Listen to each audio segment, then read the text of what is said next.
Hello everyone, welcome back to Guide to Everything. In today's video, I'm going to show you on how you can fix AOC monitor black screen.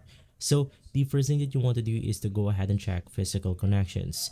Number one is the power cable. You want to ensure that the monitor is properly plugged in and into a working power outlet. You also want to check video cables.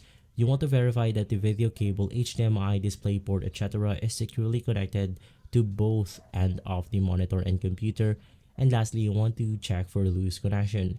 You want to gently wiggle the cable to see if it triggers a response from the monitor. A loose connection can cause a no signal issue. From there, you then want to try to power cycle the monitor. You want to turn off the monitor and unplug it from the power source. Wait for around 10 to 15 seconds and then you can plug it back in and turn it on. This can sometimes reset the monitor and resolve minor issues. From there, you then want to test with another device or cable. You want to check your graphics card settings. You want to go ahead and use the monitor's built-in menu, which is the OSD. If you can access the monitor's on-screen display menu, you want to try navigating through these settings and looking for a factory reset option.